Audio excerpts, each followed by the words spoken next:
अगर आवाम का ध्यान नहीं रख सकता, अगर गुंडागर्दी नहीं बंद कर सकता, अगर कत्लो गारत नहीं बंद कर सकते, अगर अय्याशी बदमाशी के अड्डे नहीं बंद कर सकते, हुकूमत क्यों करते हो फिर?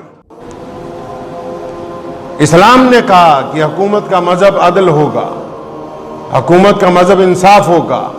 जो बंदा तख्त पर बैठेगा वो इसलिए किसी के हक में फैसला नहीं कर सकता कि वो सामने वाला मुसलमान है और मैं मुसलमान हूं इसके हक में फैसला कर दूं। जो तख्त पर बैठेगा वो इसलिए किसी के हक में फैसला नहीं कर सकता कि मैं हिंदू हूं और हिंदू के हक में फैसला दे दूं, मैं सिख हूं सिख के हक में फैसला दे दूं, मैं दलित हूं दलित के हक में नहीं, बल्कि हुकूमत के लिए यह लाजिम करार दिया गया कि जो बंदा तख्त के ऊपर बैठेगा वो अदल को अपना मजहब बनाएगा, इंसाफ को अपना मजहब बनाएगा और सामने जो भी आ जाए वो इंसाफ का फैसला करेगा, अपने मजहब के मुताबिक किसी की तरफदारी नहीं कर सकता।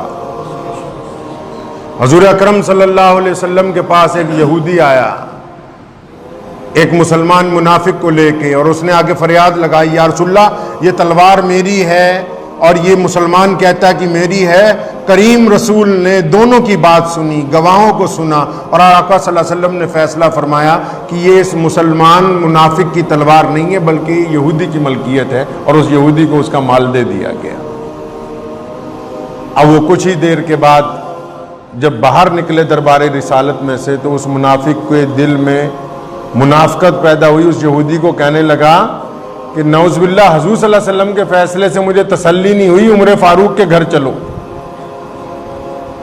अच्छा, यहूदी बड़ा समझदार था, उसे पता था कि जिसके हक में रसूलुल्लाह सल्लल्लाहु अलैहि वसल्लम फैसला कर चुके हो, अब दुनिया की कोई ताकत इस अदल और इंसाफ से बड़ा इंसाफ कर ही नहीं सकती, ये तो मामला तय हो गया। वो कहने लगा मेरे भाई तू जहां लेके जाना चाहता है वहां ले जा। सैयदना उमर फारूक रज़ियल्लाहु ताला अन्हु के घर पहुंचे, बिठाया, हालचाल पूछा, क्यों आए हो, वजह बताई। मुसलमान ने अपना मुकदमा पेश किया।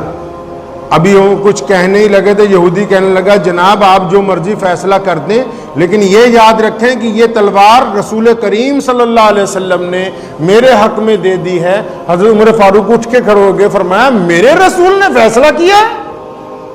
वो यहूदी ने कहा हाँ जी बेशक रसूल करीम सल्लल्लाहु अलैहि वसल्लम ने फैसला किया। और वो मुसलमान मुनाफिक कहता जी मैं नहीं मानता।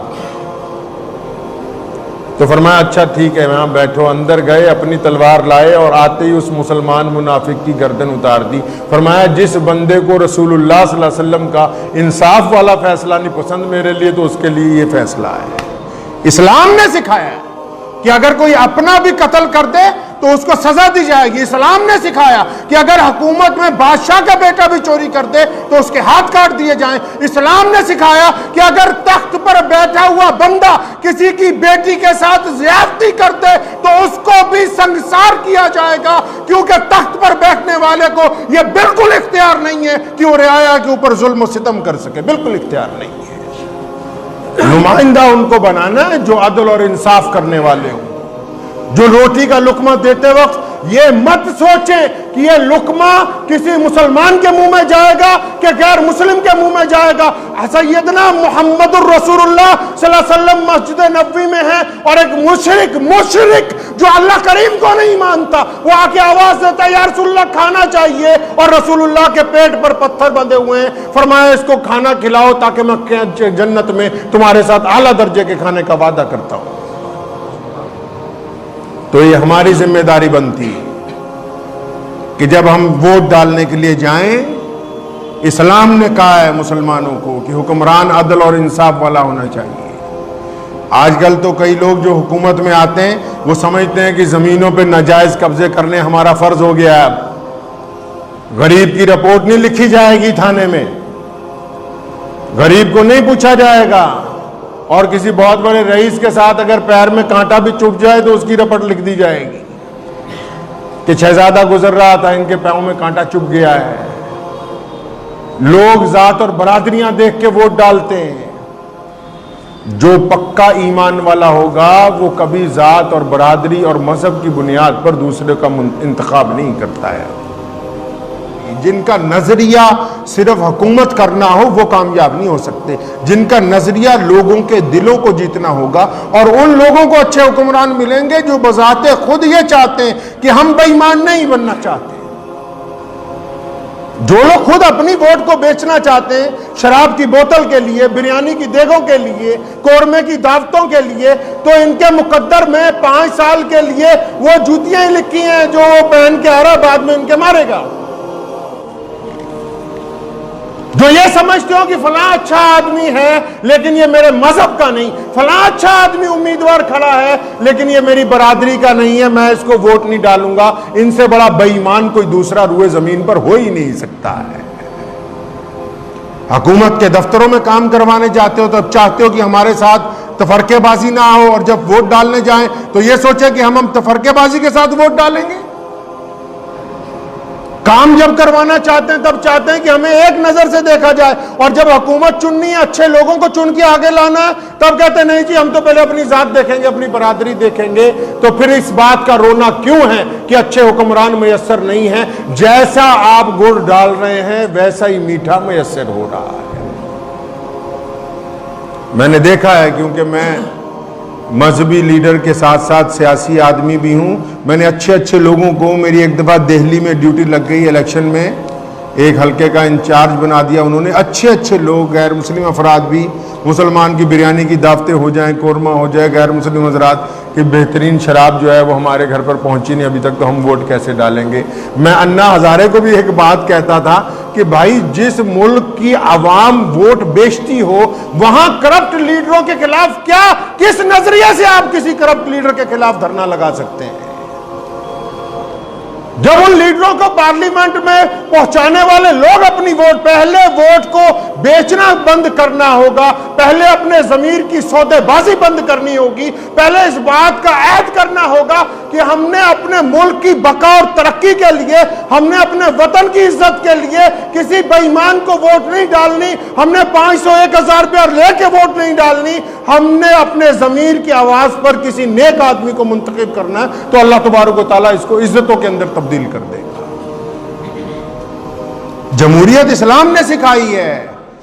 मुसलमानों के दूसरे खलीफा सैयदना उमर फारूक रज़ियल्लाहु ताला अन्हु जब तख्त पर बैठे, रोजाना गश्त करने जाते थे, मदीने की एक गली में से घुसे तो एक दरवाजा खुला हुआ है मकान का, अंदर एक बुढ़िया बड़ी परेशान बैठी है। अपने खादिम को कहा पूछो क्या बात है? खादिम ने सलाम किया, बुढ़िया कहती भाग जाओ, पहले बहुत परेशान हूं। समझ गए कि कोई बड़ा मसला है, अकेली बूढ़ी अम्मा बैठी है। खुद अंदर गए, सलाम किया, पूछा अम्मा क्या बात है? कहने लगी बेटा आज 5 दिन हो गए घर में खाना नहीं है, बेवा हूं मैं, और मुझे इतना गुस्सा चढ़ा हुआ है अमीरुल मोमिनीन उमर फारूक पर, उसे पता ही नहीं कि मेरे घर में खाना है नहीं। उमर फारूक मुसलमानों का बादशाह, 72 लाख मुरब्बा मील का बादशाह है वो। कैसरो किसरा के बड़े बड़े शहजादे लाइन में लगते हैं उसको मिलने के लिए। पूरी दुनिया की हुकूमतों के सफीर मस्जिद नबी के बाहर खड़े होते हैं कि उमर फारूक की जियारत करनी है, और वो मुसलमानों का बादशाह उस बुढ़िया के सामने खड़ा कांप रहा है। उसने क्या कहा उमर फारूक ने उस बुढ़िया से? अम्मा जी नाराज क्यों होती हो? उमर तो बेचारा बहुत कमजोर आदमी है, उसे पता नहीं ना लगा होगा कि आपके घर में कुछ है नहीं, अगर उसे खबर होती तो आपके पास जरूर पहुंच जाता। अम्मा जी आप इतना नाराज ना हो। उस बुढ़िया ने क्या कहा वो सुनो, जो इस मुल्क के लोगों को सोचना होगा। उस बुढ़िया ने कहा कि सुन, जो बड़ी तारीफ कर रहा है तू उमर की, उसे जाके कह कि अगर लोगों का ध्यान नहीं रख सकता हुकूमत क्यों करता है? अगर आवाम का ध्यान नहीं रख सकता, अगर गुंडागर्दी नहीं बंद कर सकता, अगर कत्लो गारत नहीं बंद कर सकते, अगर अय्याशी बदमाशी की अड्डा नहीं बंद कर सकते, हुकूमत क्यों करते हो फिर? उस औरत ने कहा, बूढ़ी औरत ने, सैयदना उमर, उसको नहीं पता कि अमीरुल मोमिनीन है। कहने लगी अगर उसे यही नहीं पता कि मदीने की एक बूढ़ी औरत घर में फाके से है तो फिर वो हुकूमत क्यों करता है? हुकूमत छोड़ दे, किसी और को दे दे जो इंसानों की खबरगिरी कर सके। घर गए, सारा खाने का सामान, बेशुमार दिनार लेके आए अपने खादिम के साथ, और वहां ईरान के बादशाह के एम्बेसडर आए हुए मस्जिद नबी में बैठे हुए कि मुसलमानों के खलीफा से मिलना है। उनका फौजी दस्ता पहुंचा हुआ कि जनाब हमारी जान छोड़ो, हमारा बादशाह माफी मांगता, अमीरुल मोमिनीन के साथ हमें मिलवा दो। और यहां उमर फारूक अंगीठी जला रहे हैं उस बुढ़िया की। जल नहीं रही, लकड़ियां थोड़ी गीली हैं, इतना धुआं है, आंखें सुर्ख हो गई, हलक में धुआं उतर गया, खांस भी रहे हैं, अंगीठी आखिर अल्लाह अल्लाह करके जली, रोटी पकाई, सालन पकाया, बुढ़िया के सामने रखा। अब वो बुढ़िया खाने लगी तो फिर गुजारिश कर रहे, अम्मा जी उम्र फारूक को माफ कर देना, वो बेचारे को पता नहीं होगा। अम्मा वहीं डटी हुई है, कहती नहीं, उसने ऐसी बात कही, उम्र फारूक रोने लगे, कहने लगे सुन बेटा, मेरी जब जान निकलेगी ना, मैं रसूलुल्लाह के पास जाकर उम्र फारूक की शिकायत करूंगी। उधर मस्जिद नबी में सफीर आए हुए हैं, हजरत अली रज़ियल्लाहु ताला अन्हु बड़े परेशान है, और साथ में हजरत शर्जील बिन हसना कि भाई ये खलीफा कहां गए, कहां? अली रज़ियल्लाहु ताला लोगों को पूछते फिरते, उमर कहां है? कोई कह रहा अभी यहाँ थे, उधर को गए, अभी यहाँ बोरी उठाए जा रहे थे, उधर को। जब फतह करते करते उस बुढ़िया के घर पहुंच गए, हुक्मनामे पर किसी पे दस्तखत करवाने थे, जाके सलाम किया, अस्सलामु अलैकुम या अमीरुल मोमिनीन। अब उस बुढ़िया के पैरों के नीचे से जमीन निकल गई, कहती ओहो ये तो खुद उमर फारूक है जिसको मैं इतनी देर से डांट रही हूं। घबराने लगी। उमर फारूक ने कहा अम्मा मुकरना नहीं, पहले तू मुझे अल्लाह वास्ते माफ कर। उसने कहा मैं अल्लाह वास्ते माफ करती हूं। फिर उससे लिखवाया रुक्के पर कि मैंने उमर फारूक को अल्लाह वास्ते माफ कर दिया, और फिर उस पर हजरत अली रज़ियल्लाहु ताला अन्हु के दस्तखत करवाए कि आप गवाह हो जाएं, और फरमाया जब मैं मर जाऊं ये रुक्का मेरी कब्र में रखना। अल्लाह करीम जब पूछेंगे कि उमर क्या करके आया दुनिया में, तो मैं कहूंगा अल्लाह जी आपकी मखलूक की जब एक बुढ़िया भी नाराज हो गई थी तो मैं उससे भी माफी मांग के माफीनामा लिखवा के आया।